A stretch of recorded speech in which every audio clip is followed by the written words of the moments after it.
May Jollibee ako, binili ni nanay. Nasaan na kasi Bebang tsaka sa Iska? Ipapakita ko sa kanila itong chicken joy ko. Ang sarap-sarap. Nay, lalabos lang po ako May kipaglaro lang po kay Princess pati kay Iska. Ay, si Bebang! Lumabas na ng bahay nila! Bebang!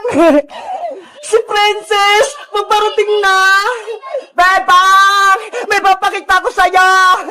Ano yan, Princess? Saran! Ito ho! May baon akong Jollibee! Chicken Joy! Wow! May Jollibee ka, Princess! Ang sarap niyan! Binili to ni nanay kasi naglinis ako ng bahay. Ito daw yung premyo ko. Madami bang laman ng box, Princess? Oo, madami to. Para bibigyan ko rin kayo ni Iska. Pakinggan mo. Pati kami, may Jollibee. Ang saya-saya. Siyempre naman, di ba? Magkakaibigan tayo. Kaya, mag-share ako ng blessing sa inyo. Yay! Makakatikin ulit ako ng chicken joy. Mamaya kainin natin to, Nasaan na kaya si Iska? Wala pa rin siya. Siguro naliligo pa yun. Antayin na lang natin siya, Bebang. Doon sa tindahan na Aling Sonia. Sige, umupo muna tayo doon.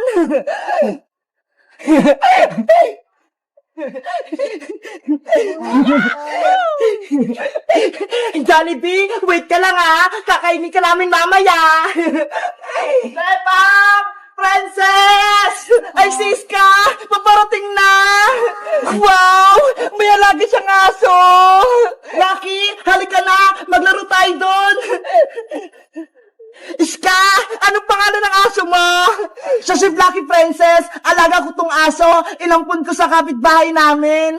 Ang cute naman ni Blacky. Ang itim-itim niya. Para siyang uling. Nagulat kayo, May alaga akong aso. May surprise pala ako sa'yo, Iska. Ito, may Jollibee ako. Wow! Jollibee! Dahil kumpleto na tayong tatlo, magmimerienda tayo ng Chicken Joy! Chicken Joy! Chicken Joy! Chicken Joy! Gusto ka ng Chicken Joy! Gusto ka ng Chicken Joy! Excited naman kayo? Wait lang bubuksan ko lang tong box!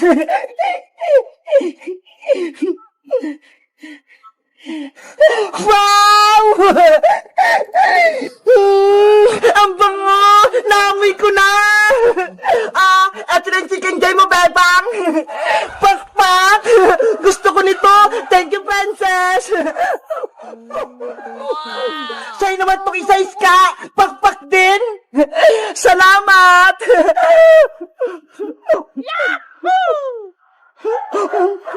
Sarap! At syempre, eto naman yung sa'kin! Charan! Hala!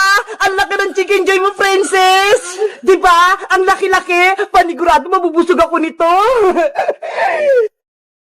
Ups, Blacky! Huwag kang mainggit sa'kin! Akin lang to!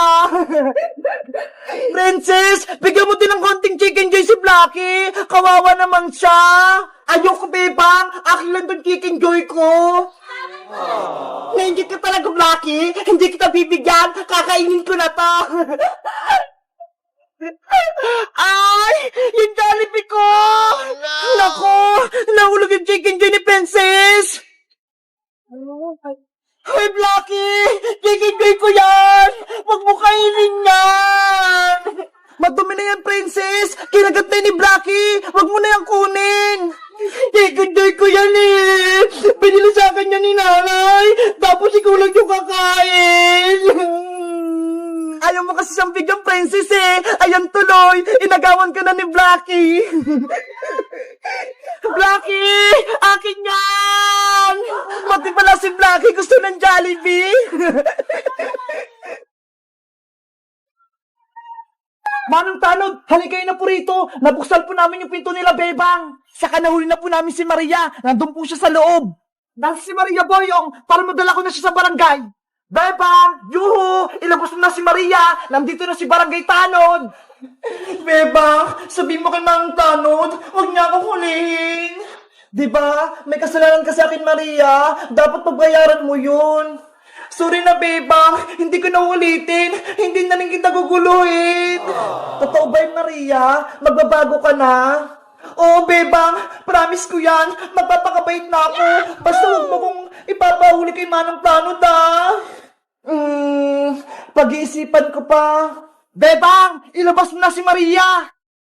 Bebang, kinakabahan ako. Wait lang, Maria. Manong Tanod, Boyong, may sasabihin ako sa inyo. Ano yun, Bebang? Pasensya na po, pero hindi ko na po ipapabarangay si Maria. Ano? Bakit? Sabi kasi ni Maria, magbabago na siya, kaya naawa ako.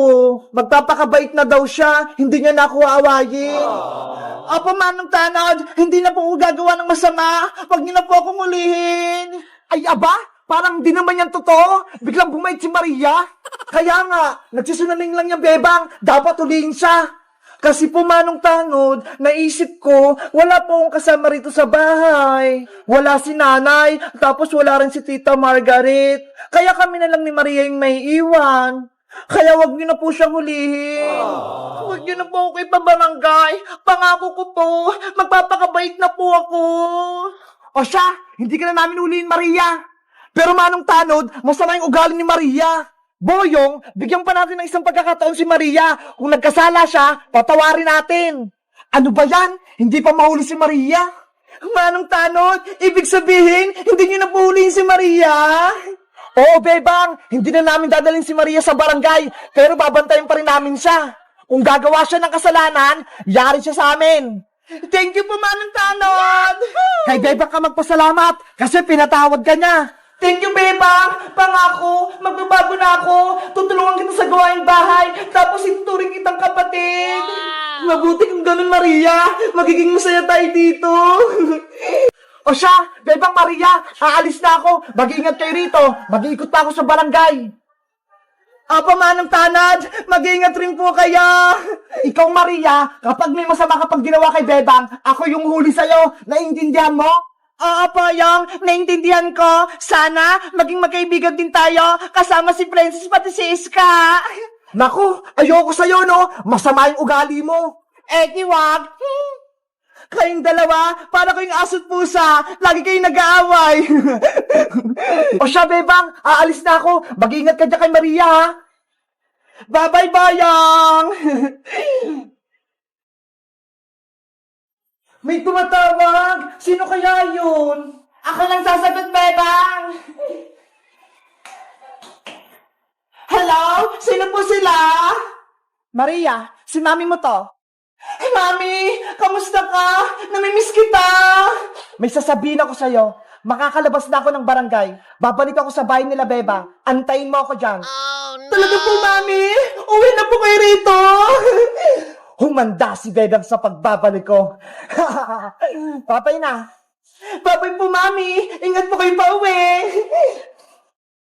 Maria, sino yung tumawag? Wala yung Bebang. Wrong number lang. Hindi ko yung kilala. Ganun ba? Siguro na mali lang yung dial nyo ng number.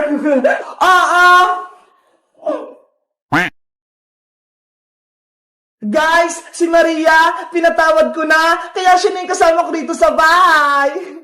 Kaso, may tumawag sa telepono kanina, pero sabi ni Maria, hindi niya daw kilala. Kilala niyo ba kung sino yung kausap ni Maria? Mag-comment lang kayo para sa part 11. Bye-bye!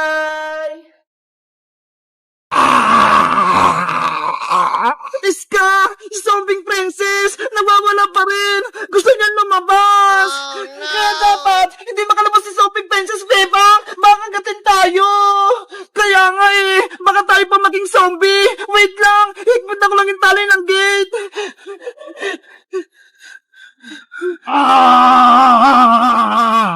Kawawa naman si Princess! Naging zombie na naman siya! Eh kasi naman, sobrang tako niya Sinabi na nga sa kanya huwag niya kainin yung sinumpang prutas. Kinain niya pa din. Paano kaya natin siya mapapagaling, Bebang? Ewan ko, ang mahalaga, hindi siya makatakas para hindi siya makapagkalat ng virus ng zombie. Bebang, gutom na ata si Princess! Nabawala siya! Bigyan natin siya iska ng gulay para kainin niya! Ate Princess! Carrots! Kunin mo!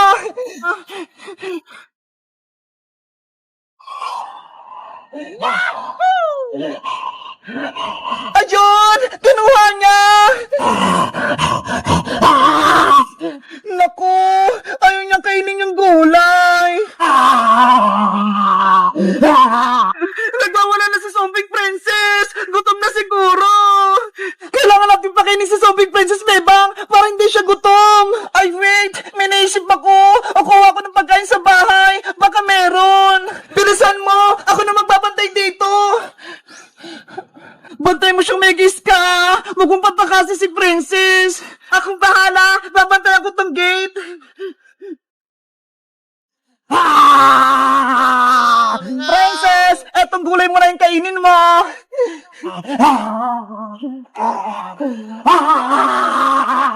Ano ba yan? Ayaw niya ng kamatis! Iska! Meron akong dalang pagkain! Ito ho! Chicken nuggets na merong kanin! Ang sarap naman yan! Ibigay mo na kay Princess para kainin niya! Princess! Ito na pagkain mo! Sana magustuhan mo!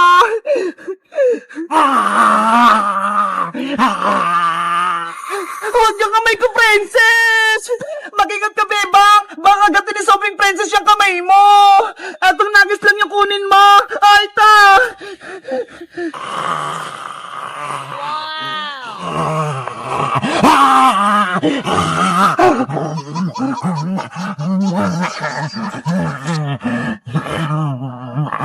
Nagustuhan ni Sobrang Princess yung chicken nuggets!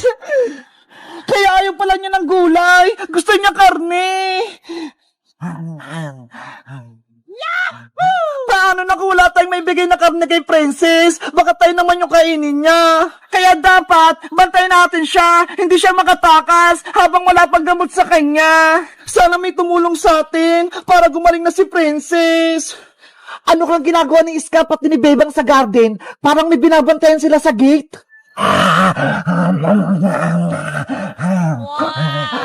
Tara, Iska! Umuwi muna tayo habang kumakain pa si Princess. Hindi naman niya tatakas eh. Okay, magpahinga muna tayo. Princess, diyan ka lang muna ah. Babalik din kami. Ayun! Umalis na si Bebang pati si Iska. Pumunta nga ako sa garden para malaman ko kung anong binabantayan nila. Ano kayang nasa loob?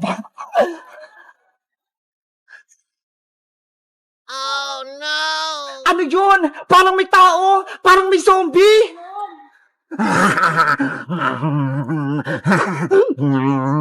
Si Princess yun ah! Ano kaya nangyari sa kanya? Guys, sa tingin nyo, papasok ba ako sa loob para makuhin ko si Princess? Mag-comment lang kayo para sa part 3. Bye-bye!